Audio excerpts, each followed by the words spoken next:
looking at when we come to the sermon time, but the actual Bible passage surrounding it is to do with war as well. It's Judges chapter 6. Judges chapter 6 and starting at verse 11.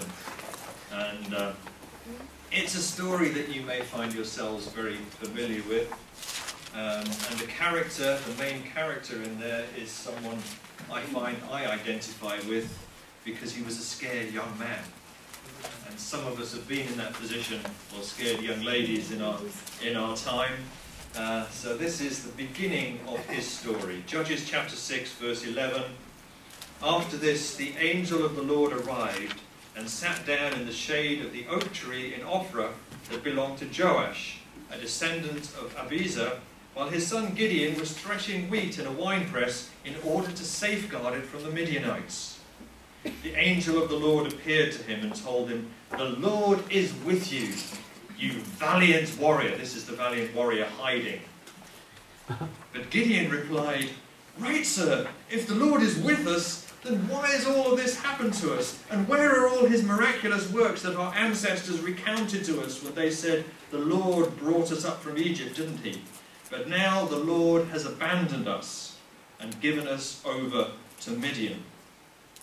The Lord looked straight at him and replied, "Go with this determination of yours and deliver Israel from Midian's domination. I've directed you, haven't I?" Determination, read the next verse. "Right," Gideon responded. "Sir, how will I deliver Israel? Look, my family is the weakest in Manasseh, and I'm the youngest in my father's household." And the Lord told him, "Because I'll be with you, and you'll defeat Midian, every single one of them." And somewhere under that umbrella comes the label of web manager. And so when I'd agreed with Pastor Howard that I would come here to preach, then he suddenly threw at me, "Victor, will you also help us upgrade our website?" So that's what I'll be helping you do a little bit this afternoon. I don't know who's coming to the training. I know the Masons will be there because it's in their house. So welcome who's coming. I did start looking at your website a couple of nights ago and already did a little bit of work because otherwise there'll be too much for us to learn. But one of the things I wanted to do today actually was to take you outside and take a photograph of you all because you're all so good looking. Because a church is not about a building, a church is about people. So since I can't take you outside because of you haven't given me the Tuesday weather, can I just very quickly take your photo now? Alright? So I probably won't get everybody in the picture. But if you'd all like to kind of look happy because you're worshipping God, alright? And I'll take another one just to be safe. Okay, very good. You're good people. There's one other thing I do sometimes, and I usually kind of do it outside the church. But Mervyn said when he puts stuff on his Facebook page, what is it you always put at the end of it? God is good. God is good.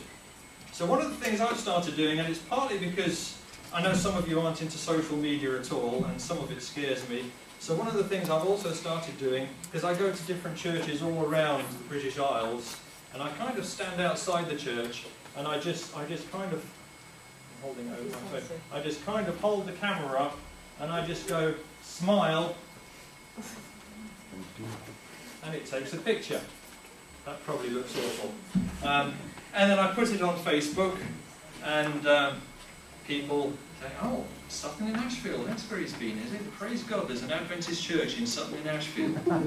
And it's interesting to see the responses you get.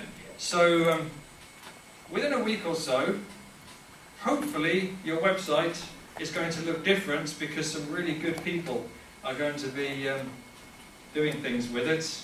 It already looks quite good. And what I then encourage you to do is to visit it on a very, very regular basis. Because the more people that visit your websites, the more Google will search it and put it higher up in the rankings. Even when you send an email, put your website as the signature on it. if you ever get an email from me, whether it's my work account or my personal email, at the end of it, I give 2 websites as a signature. One is adventist.org.uk and the other is hulbert.org.uk.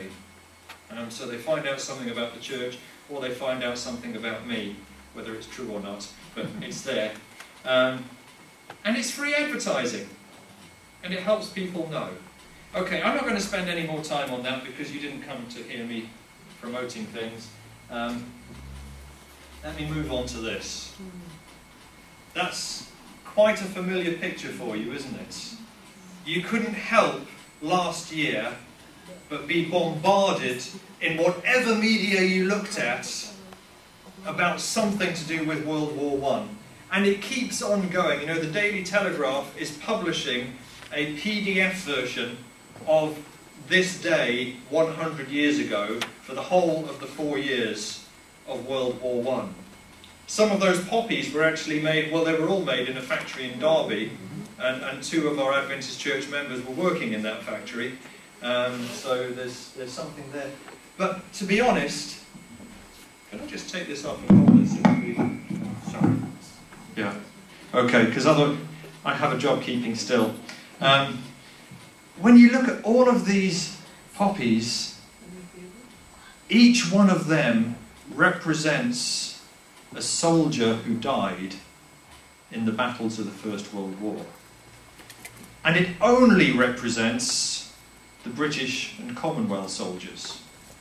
It doesn't represent the Americans, it doesn't represent the Germans and those who fought on the German side, because if you did that, you would have to have 8 million poppies.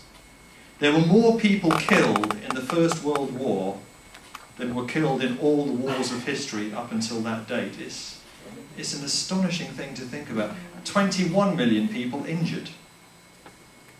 It's horrific, isn't it?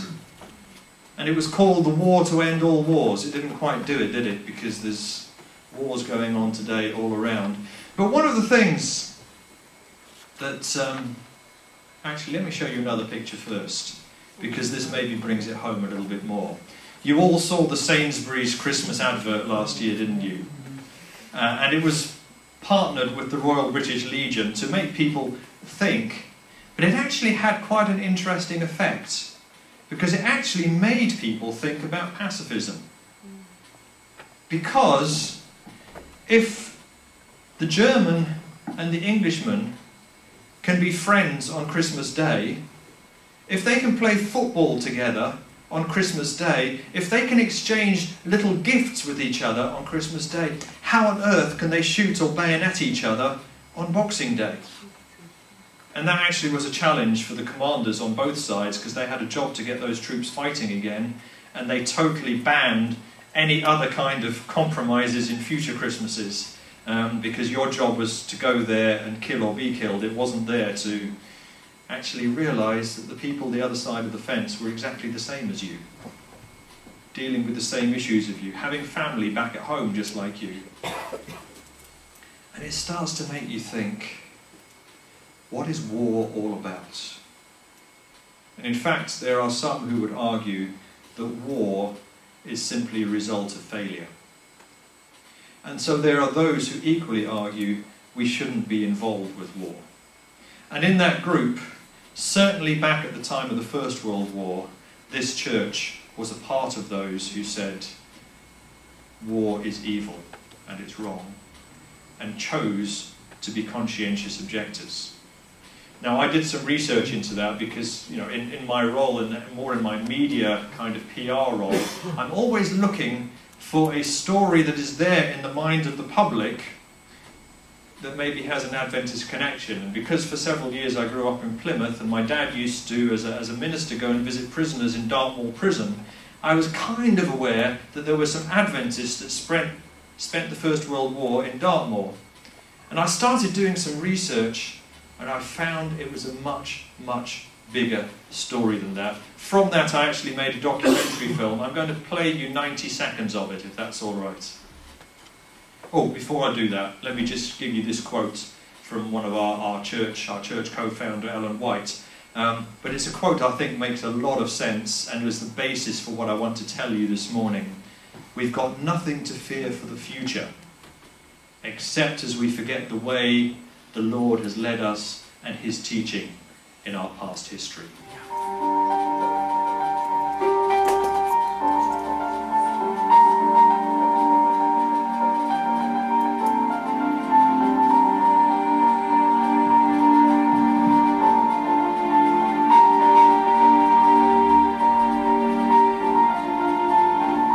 This was not an easy option for many of them. They attracted ridicule and aggression from other people who thought they were opting out of their responsibilities. They were given their uniforms and put on board ship. And then on board the ship, the rifles were being issued to everybody. And so when it came to them, here were 12 people who weren't going to take their rifles. They stood up for what they believed in, for what they were convicted of, and they made sacrifices that approached those that some of the soldiers made. They didn't lose their lives, but they faced appalling conditions.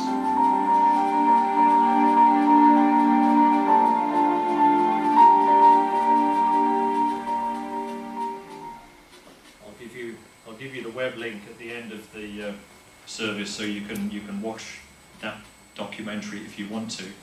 But the important thing is to find out what was the rationale behind those young men who made a choice that they wouldn't fight, that they would do something differently.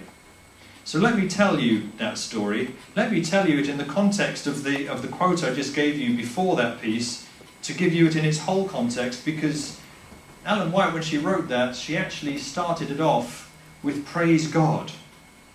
And sometimes it is hard to praise God when you're faced with really difficult choices.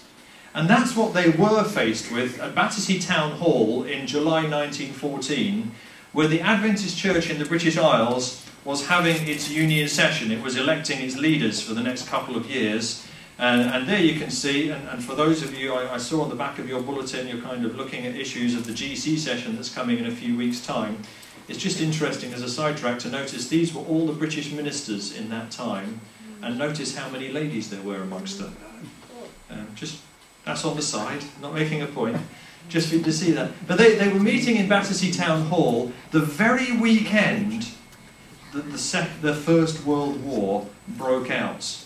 L.D. Conradi, who was the president of the Adventist Church for the whole of Europe, was there, and he was preaching on the Sabbath, and preaching a very positive, passionate sermon. There's a full account of it in the Missionary Worker, the forerunner to Messenger that was published in those days. But Conradi was a German national, preaching in London 2 days before the war broke out. And he had to find himself very quickly on a train down to the south coast and a boat back across the channel, because otherwise he might have spent the next 4 years in a different place. He might have, yes. They prayed, those people, about 400 delegates I think at that session, they prayed that the winds of strife would be held back. And they prayed particularly that their young men would be protected. Because you know very well in times of war, the ones who suffer are the young men. I called you a teenager in the children's story, but you are now in this story. Because if we were at war at that time, you would be conscripted, you would be called up. And it would be difficult for you. So they prayed for them. But it was hard. Here are some of those young men. There's two that are important. One, not so related to the story, is the one in the middle there, because that's my granddad. That's Pastor Oscar Dorland, who at one time was president of the North England Conference, as well as other places around the British Union. And he was studying at Stanborough Training College, the forerunner to Newbold College, in 1914. And these were men, you know, ministry was practical in those days. You didn't just learn theology, you learned carpentry as well. And it worked. My granddad was so practical that when he bought his first car, took it home, He didn't come in for dinner. His wife went out to the garage to see what was happening, and he'd taken the engine apart to see how it worked. So that's the kind of man he was. I'm not sure I took after him quite so much. More importantly is the gentleman on the right here, because that's Worsley Armstrong. And you're going to hear a lot more about him in the next 10 or 15 minutes, because he did get conscripted along with 16 Seventh-day Adventists who were at the training college or in its environment at the time conscription came in 1916. I see some people recognise that face. That's Dr. Hugh Dunton. He was my head teacher when I was at Stamborough School. He was only born in 1922, so he was born some years after the First World War finished.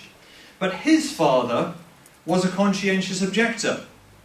And Hugh Dunton told us that when he went to school, years after the First World War, he was still bullied because his dad was a conscientious objector. They called him a conchi. He had to walk home from school on the other side of the road because his family was ostracised because his dad refused to fight. And that was the challenge, because if you refused to fight, if you refused to be conscripted, I'm going to pick on you again, you would probably find a good-looking young lady like this lady here. You know this lady? Yeah, kind of. You would find a good-looking young lady like this would come up to you and hand you a white feather because you're a coward. Why aren't you in a uniform? Why aren't you fighting for king and country? And that might happen to you 2 or 3 times a day. Maybe not from the same young lady, but somebody would come. And that's difficult, isn't it? That's a challenge. This is the kind of propaganda. If you're a conscientious objector, you're obviously an effeminate wimp, you're a coward, or if you're a Christian conscientious objector, is singing love songs to the Hun going to stop them? And so you were scorned. And yet Adventists chose to be conscientious objectors. They did it for several reasons.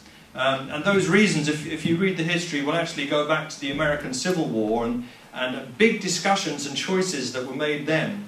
One of the interesting things I never knew till I started doing this research is when Seventh-day Adventists took on an official name in 1863, it wasn't because of a pressure to become a church and become an official body. They actually did it because it was the middle of the American Civil War, and by becoming organised, they could have a conscientious objection status, as the Quakers and the Mennonites did. And so we actually got organised for political reasons rather than spiritual reasons, although the spiritual reasons were there. And there was actually a debate at that time, should we fight or shouldn't we fight? Because Adventists actually saw the American Civil War as a just war, because for the North it was a war against slavery and Adventists were abolitionists. But then you've got to balance that with, is it right for me to take my brother's life and the sacredness of life? And they decided it wasn't right, according to the 10 Commandments, to take somebody else's life. And then even within that debate, there were those who said, well, it is okay to take life if it's in the right circumstances, but can you do it on Sabbath? I can shoot you Sunday to Friday, but I can't shoot you on Sabbath. And so you've got all of that debate. And then when it comes to the First World War, there was another thing, and that was kind of raised in the Sabbath school discussion earlier. As a church, we believe in the imminent return of Jesus Christ. And if Christ is coming soon, surely my major purpose in life has got to tell other people about Jesus and salvation and forgiveness and get them ready for Jesus coming again. And how can I be doing that if I'm shooting you? And so when you go through some of the tribunal papers of Adventist conscientious objectors, they actually have it written there in the tribunal paper, and even going to appeal, I cannot fight because I believe Jesus is coming soon, and therefore I need to be going door to door to tell people about Jesus. They didn't get an exemption for that. They got an exemption from fighting, but not from being conscripted. So it was a challenge for them. So all of that, and you know, there are other reasons as well. The army's not a very moral place, is it? You know, you don't sit in an army camp and study your Sabbath school lesson. You know, the words rape and pillage come from a military background, don't they? Wellington said, the army is no place for a conscientious Christian. And so all of those, there are about 12 reasons, but those were the main ones. There was one, at least, who did choose to fight, and that was N.J. Nichols. There he is. He joined the Herefordshire Light Infantry, and apparently survived the war, and then I think went to Australia. They kind of lost contact with him. But at least 130 of our young men, and our total membership at the beginning of the First World War was 2,500. Interestingly, by the end of the war, it was 3,500. So, you know, sometimes war is good for evangelism, but it wasn't good for these 130 young men who chose not to fight. 19 of them found themselves in Dartmoor prison, and it was not a pleasant place to be. Hector Bull, who was one of them, and I remember him when I was a young lad at Stanborough. He was an old man even then, and he told some friends of mine, he told them when they first went to Dartmoor prison, you know, they're good Christians, and so they went into the refectory to have their meal, and they sat down at the table and said their grace, and when they opened their eyes, their food was gone. There's actually nothing in the Bible that says you have to shut your eyes to say grace. But there was no more food because, you know, there was rationing, and you're a conscientious objector, so you don't really deserve food anyway. They had a hard time in there. If you were in Dartmoor prison as a conscientious objector, and there were about 1,000 men in there, some of them were communists who refused to fight for political reasons. They weren't going to support the bourgeois government, and there were Christians of various persuasions there. And the government's job, as they saw it, was to make sure you really were a conscientious objector. And so your life had to be so miserable that you would think in your brain, actually it might be better off at the front than it is here. So life was bad, the food was bad, your work was all done at double pace. If you were working out in agriculture, you didn't have a wheelbarrow, you had a trough with poles on each side of it, and so a man at the front and the man at the back would pick it up, and then you ran with it. There was no walking, everything was double pace. Charles Meredith, who was also in Dartmoor, though more towards the end of the war, his job was among those who would drag in big boulders of granite off Dartmoor and then smash them to road fill with a 40-pound sledgehammer. And he said he was never so fit in his life as when he was working in there. That was the life. The punishment in there was also very severe. If you disobeyed, you were under military discipline. And so it would be lashings and other punishments. If you were an Adventist, because you refused to work on the Sabbath, that's the day you're most likely to be punished. And so you might well find 2 burly sergeants holding you on a bed while a third one used the wrong end of a strap on you. You know, you didn't have that under your choice to come to church today, did you? It was a little bit easier. You might be punished by saying, okay, you go and clean the latrines, but we're not giving you any cleaning products. They'd better be shining by the time you've finished. And if you're not doing it to the sergeant's satisfaction, or he takes a particular dislike to you, he might well walk across your hands while you're cleaning it. It was not easy. And yet they stayed faithful, and I've seen some lovely tales which don't appear in my documentary from that period. There's somebody, I think from Canada, that wrote to me that actually said their father got converted to become a Seventh-day Adventist while he was in Dartmoor, because one of the Adventists there, they weren't allowed to talk to each other, but they would actually write questions on the cell wall. They were cleaning each other's cells, and so with chalk they would write on the cell wall, and then the Adventist would answer the question, and then they'd ask another question, and after the war he got baptised. And then towards the end of the war, as the government got a little bit more understanding of who Adventists were and what they believed, the conscientious objectors, the Adventists, were actually allowed out of prison on a Friday evening and would walk to church. How many of you walked this morning? How far did you walk? About 50 paces. 50 paces, there you go. You live just down the road. Yeah, it wasn't hard. It wasn't hard. These guys, Dartmoor Prison to the then Plymouth Church was 15 miles. Oh no. So you imagine, you've been working at double pace, hard labour all week, and then Friday evening you walk 15 miles to go to church, you stay with church members overnight, you worship, and then you walk 15 miles back to Dartmoor so you can start hard labour again the next day. That was some commitment. Here are some of them in the picture. In fact, this is the only picture I've got that actually has an identification on it, that it is Adventist, and these were all young men that spent at least part of the war in Dartmoor Prison. Garth Till, his father actually went to France, we'll talk about him in a minute. He said prison had to be worse than the trenches simply to discourage deserters. And you know what the trenches were like. So let's leave Dartmoor and move back to this group at Stamborough.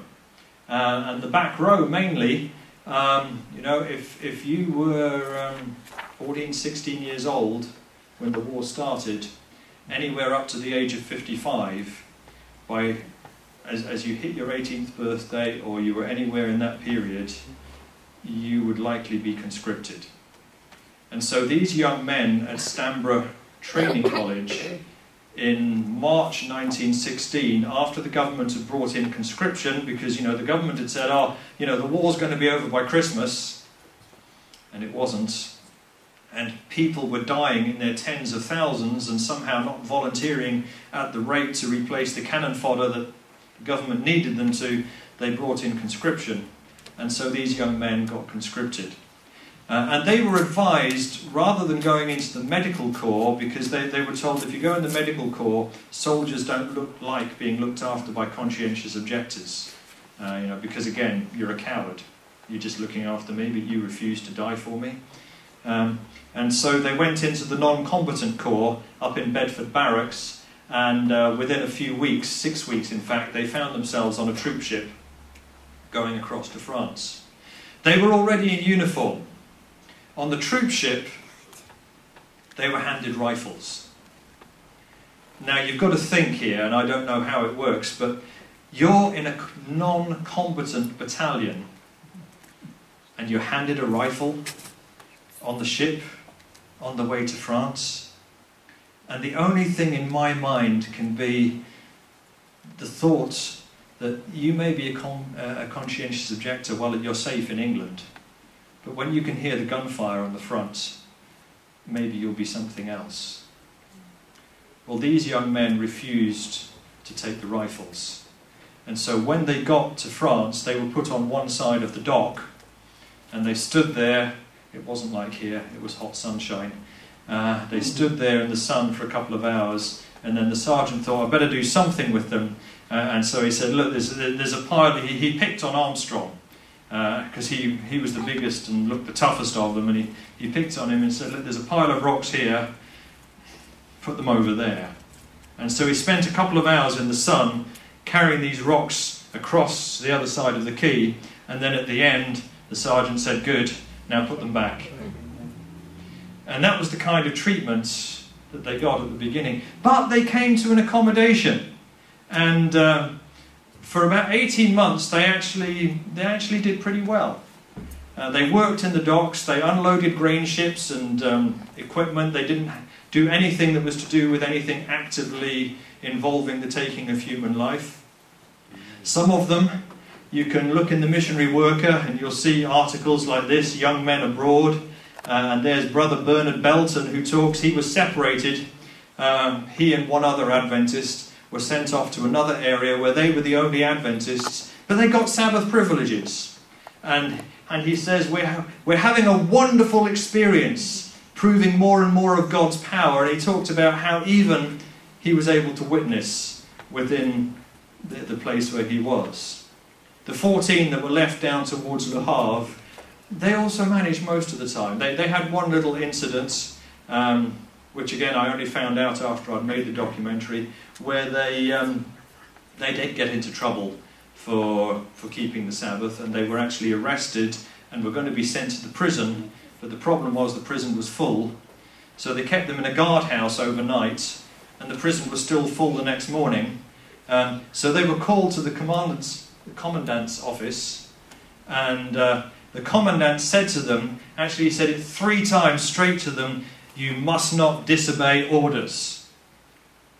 3 times he said it to them, and then he said, "But you're actually the best workers that I've got here. But you mustn't disobey orders."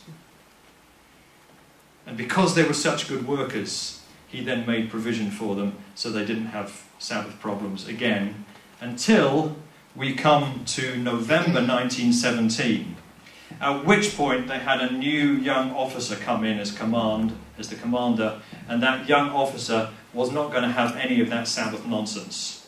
And he told them, you've got to work on Sabbath. Well, they didn't. They downed tools on the Friday afternoon, and it's November, so it was around about 4 o'clock. They downed tools. They were arrested. They were court-martialed. They were sentenced to 6 months hard labour in military camp number 3 in Le Havre. This is Jimmy McGreeche's service record, where you can see he's been charged with disobeying a lawful command given by a superior officer. 6 months hard labour. They went into that prison, and they appealed to the commanding officer in the prison for Sabbath privileges, and the commanding officer said, "When you come through the doors of this prison, you have no rights at all. You are totally under our control, and we can use anything we want to break you, and we will break you." He then asked them to partner up with their best mates, which I think it's H.W. Lowe who says in his report that was their first mistake, because they never saw that mate again. They were actually sleeping, they were put to sleep in tents with barbed wire fences around them. The tents leaked, the blankets were wet. It was a horrible environment. Lowe talks about, in fact Lowe, this is in a tribunal review investigation by the government the following year, talks about one evening he was so thirsty he asked the guard for a drink, and the guard refused and didn't let him have any water for 3 days. You're still doing this hard labour. He was so thirsty that on the 3rd day he actually grabbed the fire bucket on the way down the corridor and drank.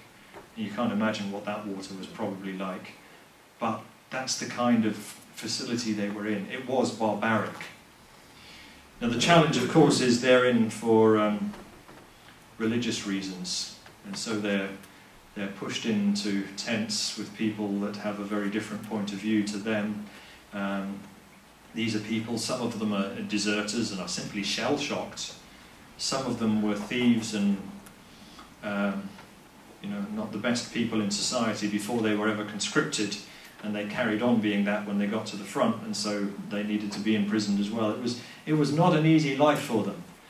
But they come to the first Friday, and on that first Friday, they're obviously not talking to each other. They're actually in the prison yard that day, and the job they've been given is to saw logs up with blunt saws. And so they're doing that, and at 4 o'clock, without consultation with each other, they down their tools. The sergeants are ready for them, and they've got their sticks, their revolvers and their boots, and all 14 of them get a severe beating and are dragged into the punishment cells which Armstrong describes. He says, I won't go into the details of the horrible treatment we received, but finally each of us was cast into a small cell approximately 7 foot by 4 foot with iron walls and a concrete floor, and it was midwinter. Thereafter punishment, our hands were placed behind our backs and lashed with what were called figures of 8. And in very English understatement, he then says, this was very painful. Armstrong was actually so badly treated in there, and he talks about actually being, once he's got this figure of 8 on behind his back, and they purposely made them too small so they dug into your flesh. He was actually kicked across the cell by one of the sergeants and then fell down off the wall the other side unconscious. He was taken to a medical officer, and the medical officer says, it's okay, you can carry on. It's not a pleasant story. This is Alfred Bird, His daughter, Romola Combridge, that Marcus, you would know, said that the marks of these irons digging into his wrists could be seen until the day he died. And he actually died early. He died in 1946 because of the injuries he sustained in the prison there. Armstrong equally developed a heart condition in the prison. And he, again, died early because of his injuries, although he lived longer, and couldn't have any children because of his injuries. It was something that they went through, standing up for their faith. Willie Till, this is his son Garth Till. These guys didn't talk about their experience. You're hearing stuff this morning that they never really talked about in public except on a few occasions. One of those occasions for Willie Till was Christmas Eve 1938, when Willie's sister said to him, "You've got to tell us what went on, because we see war coming again and we need to be prepared." And so Willie spent an afternoon and an evening talking about what happened to him in the First World War, and then had nightmares for a month. He went back into trauma. Garth there was only 9 years old at the time, and doesn't remember too much of the story, but he does remember his dad having the nightmares. And that's why, what do you talk to your family about in those experiences? The best account is actually in a clandestine magazine that was mainly produced by the Quakers, and there's a copy of this in the Bodleian Library in a military prison where they give their statement about what happened to them. I'm not going to read that to you. But interestingly, in 1957, 40 years later, somebody wrote to Armstrong, who by that time was the British Union Conference president, and asked him about the experiences, and Armstrong wrote him back a letter, a long letter. I'm not going to read you all of that as well, and Armstrong kind of washed over a lot of the worst bits of it. But he gave an experience, and this is where I want to turn the pain that we've been having into joy, in a sense. There's still a little bit of bad news to come. Because he talked about that first Sabbath, and he talked about the beating that they'd had on the Friday night, and then he talks about Sabbath morning. And he says, on Sabbath morning, the guards came into the corridor of those punishment cells, and he heard the cell door to his right being opened, and the command to go to work. He couldn't hear the answer, but he heard the cell door close and the footsteps go. He heard the same thing happen to the cell on his left. In fact, he heard it all the way along the corridor. And finally, the sergeant came to his cell, opened the door, and the command was there, "Armstrong, time to work." And Armstrong tried to give the reasons why he couldn't work and expected a beating. But he says in that letter, the guards were actually quite affable and said to him, "Look, Armstrong, your colleagues, your brethren, they've all seen sense. They've all gone to work as a good Britisher should. Come on, let's go to work."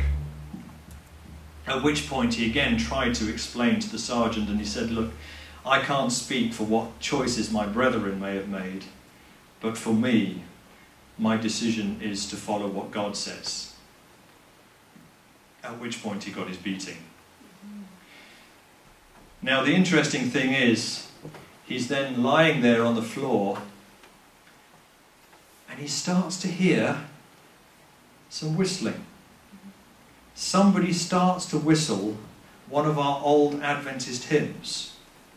Now that's gross insubordination. You're not in prison to have fun, and it is punishable to whistle or to sing in the prison. But he hears this whistling, and within a few seconds he hears somebody join in with singing, and then more voices, and he says in his letter, he says within a few seconds he was joining in as well, and they all sang this old Christian Adventist hymn together.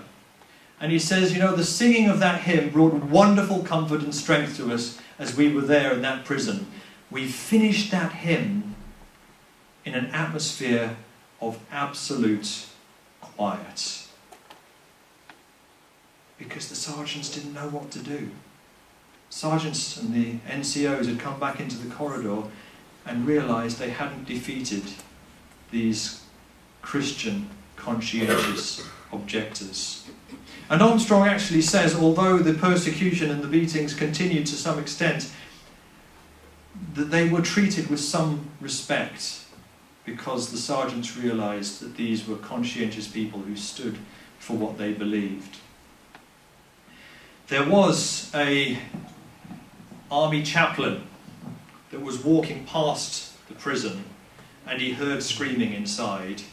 He knew that the Adventists were in there and he was friends with the Adventists. They used to meet up on a Friday night in the YMCA before they were arrested. And he went into the prison and asked the commander to see the Adventists. The commander not only refused, he then banned this army chaplain from going to the prison at all. And the chaplain used to previously take a service there once a week. That no longer happened. It's that sergeant who referred the matter back to England. And it's through his will, and then also the British Union leadership writing to the War Office as well, that just before Christmas, after serving 1 month in that military prison, they were released. H.W. Lowe says if they'd been in there much longer, they probably wouldn't have survived. But they were kind of frog-marched out at bayonet points, put on a ship back to England. They spent Christmas Day in Wormwood Scrubs prison. And they said it was like paradise. The comparison, it was marvellous. In January they went before a tribunal who listened to their story. And by July, they first of all went to a work centre up in Knutsford. And then by July 1918, they were released back into civilian life as long as they were doing something of national importance. Most conscientious objectors didn't get released back into public life until July 1919, quite a while after the war had ended. There they are up in Knutsford. I could tell you more about the story, but what really strikes me is that these men knew what they believed in and stood by it. They went on later in life to, most of them, to lead quite remarkable lives. Some of them went out as missionaries to East and to West Africa. G. Norris became the manager of the Granos health food factory and then went to South America and built factories down there. Some of them were local pastors. Some of them were the leaders in our church at the time that the Second World War was coming and were able to represent our church at tribunals then. So in the Second World War, the men had it much easier. They didn't have to go into the military at all, but they just had to do work of national importance. We don't have time to tell all of that story. Watch the film and you'll get a little bit more of that. But we come back to our scripture reading and to Gideon. You mighty man of valour. You mighty warrior. He wasn't a mighty warrior, was he? He was a scared young man hiding in his father's winepress to thresh the grain. Totally the wrong place. You shouldn't be down in a winepress to thresh grain. You need to be up where the wind is blowing through to knock the chaff away. But Gideon is so scared of the Midianites, he's hiding. And when the angel of the Lord calls him a mighty man of valour, he's going, what, Lord? Not me, no. You came to the wrong place. It should be down there. And you remember as you read the story, Gideon gives the Lord a lot of tests, doesn't he? You always remember the fleeces, the wet fleece and the dry fleece, and it had to be the other way around in the morning.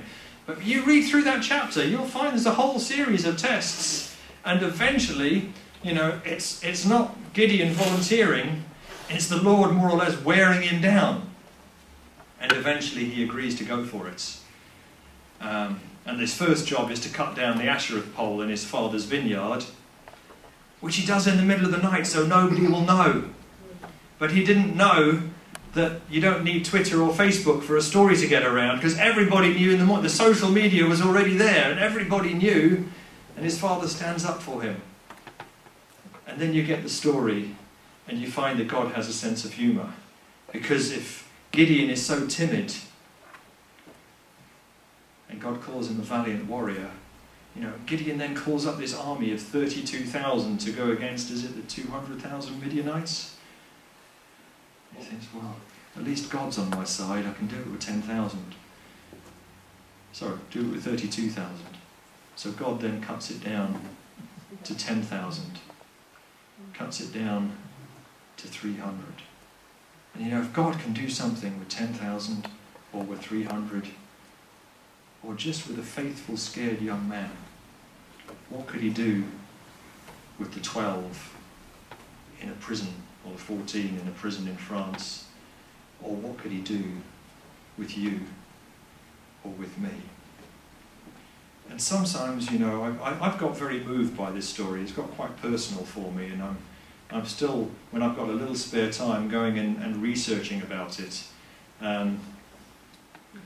Because when you have Lord Kitchener saying, your country needs you, but you're saying, my God needs me, it brings a different perspective, doesn't it? Mm-hmm. And then you've got to switch it into the 21st century. And my life, I don't, if I keep the Sabbath, I'm not going to get sent to prison. I'm not going to get beaten. If I refuse to kill somebody, it's not going to be, and some of these conscientious objectors, there was the Richmond 16, who were mainly Quakers, but there were some Methodists and others that were actually secretly transported from Richmond prison across to France so that they would come under the dictates of military law so that they could face a firing squad. And it's only because Lord Kitchener died the day before that they got off. Don't talk about propaganda. That's another reason why I don't believe in war, because both sides have their propaganda machines and neither side is right. If you follow the German story, and German Adventists did fight in the First World War, but they said, we will fight as long as this is defensive war. Well, when you studied the First World War at school, you never heard about the English being the aggressors, did you? No. But if you were living in Germany, that's the story you would have heard. Because your government is never ever going to say, we're the aggressors, we're going to go in there and fight those defenceless wretches and thrash them to death. You always go in to protect. You have a defence force, you never have an aggressor force. And you see that, even with the Ukraine at the moment, the Russians are there to defend their people. They're not there to, I'm not going to go down the road of politics. But you get the picture. And then there are so many other stories as well. And in my years working in media, I've heard so many stories. I've interviewed people from Rwanda going through the genocide, and the way that God has touched their lives and used them. I've interviewed people who have struggled in so many different ways, and I'm thinking, if God can use a scared little Gideon, if God can use these 14 in France, God can use me.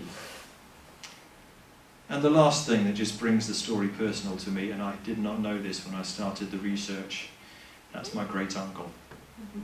I had no idea when I started that I actually had a relative that was one of those imprisoned in France there. That's Willie Till,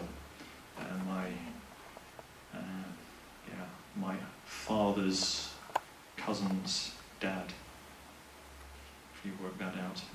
So that brought it home to me some more as well. That's the story, and I leave you with it and ask you, what does it mean for you? How does it challenge you when at work or at school or at college you're challenged about your faith? How does it affect you when we know that a time may come again in the future where we're challenged about our day of worship? How does it affect you when some of these guys were actually witnessing in prison, where some of them, there were 2 Adventist conscientious objectors sent to Ireland during the war, and on their day off they used to go selling present truth from door to door, and actually held an evangelistic campaign, I think in Belfast. they couldn't have done it if the government had to pay to send them over there. And so even in difficult times, God can do marvellous things. And that's why I say to you, you too are men, are women of courage. Even when we're scared. And sometimes I think I've done my best witnessing when I'm scared. Maybe the Holy Spirit can use you better when you're scared, I don't know. But praise God that he can use us. And that's why I believe it's worth telling this story and sharing this story. I was surprised even last night to find this story has now just been translated into Korean. I was just sent a photograph of my uncle there in a Korean. I couldn't understand anything around it apart from the odd phrase that was in English. It's been in Australia, it's been in America. Peace groups in this country are highlighting the story. The World War I website in this country, 1914.org, has been highlighting the story. There are secular websites that have taken our story and asked me to write more for them. And that's another reason for sharing it, to let people know the difference that a committed Christian Adventist stance can make in people's lives. I think we'll stop there. And I know I've probably preached longer than you're used to hearing in Ashford Church. My apologies for that. But praise God that he can use people, committed people, who dedicate their lives to him. Amen.